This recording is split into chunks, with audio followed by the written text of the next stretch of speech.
大家好，我是阿光。为什么你炒的青菜很容易发黄，而饭店里面的放上2个小时都是翠绿翠绿的？其实这里面是有技巧的。今天有时间，我就把详细的方法分享给大家。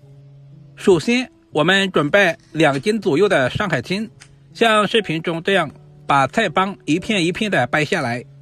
这种青菜我们这边叫上海青，不知道你们那边叫什么呢？挑选青菜的时候，我们一定要挑选这种菜帮是翠绿翠绿的，这种青菜炒出来颜色更加的翠绿，而且口感也非常的爽脆。像这样寒冷的冬天，我们要多吃一些素菜，这样对身体非常的有益。把所有的上海青全部像视频中这样处理完之后，中间的硬心我们可以用来煮面条。接下来往碗中加入1大勺的食盐，接着再加入多一点的清水。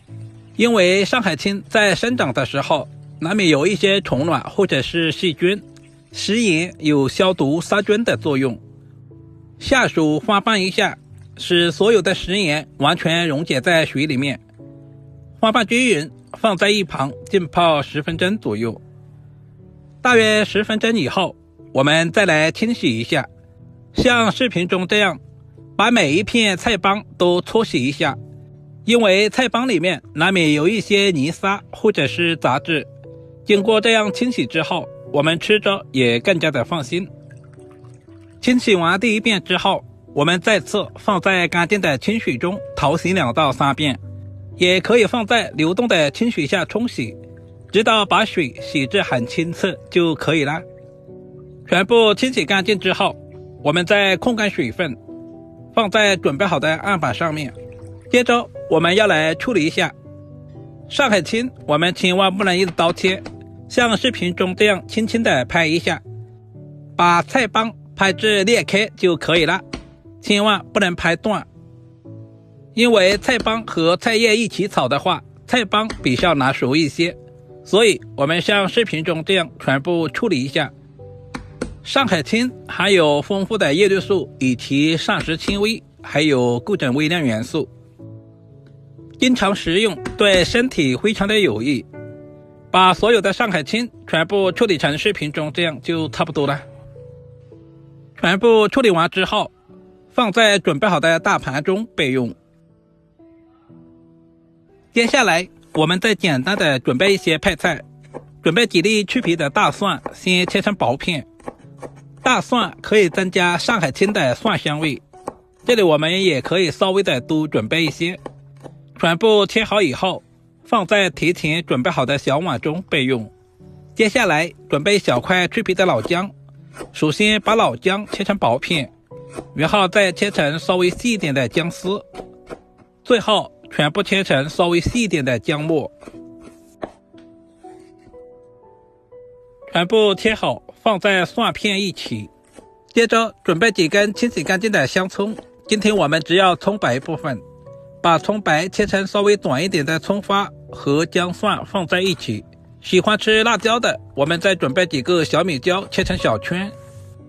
全部切好以后，放在准备好的小碗中备用。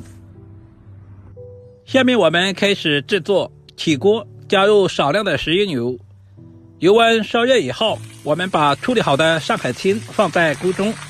这里我们开大火，提前把上海青炒制一下。这一步的目的是去除上海青表面的一些水分。这里我们要开最大的火翻炒，充分的翻炒均匀，把上海青表面的水分炒干。这里我们炒制的时间也不需要太长，像视频中这样开大火，大约翻炒10秒左右就差不多了，不然的话炒出来的上海青很容易发黄，而且吃起来的口感也不爽脆。很多朋友在炒上海青的时候喜欢用焯水的方式，其实那样是不对的。焯过水之后的上海青营养很容易流失，而且吃起来的口感也会大打折扣。把所有的上海青翻炒成视频中这样就差不多了。把炒好的上海青放在提前准备好的盘中备用。另起锅，加入少量的食用油，有条件的可以加一些五花肉，然后下入切好的葱姜蒜，开小火煸炒，充分的把葱姜蒜炒出香味。接着我们把炒好的上海青全部倒在锅中，稍微的翻炒几下，把上海青炒出蒜香味。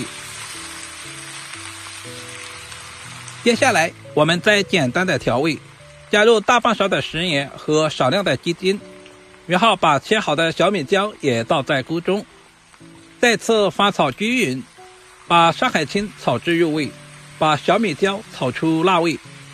亲爱的朋友们，视频都看到这里了，借您花菜的小薯点个赞再走呗。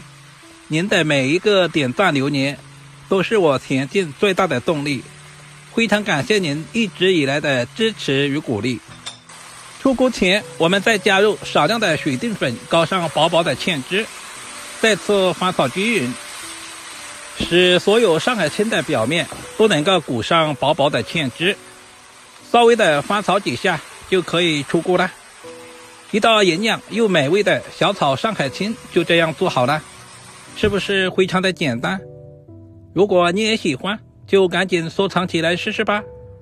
这样炒出来的上海青清脆爽口，放上2个小时都是翠绿翠绿的，主要是操作还十分的简单。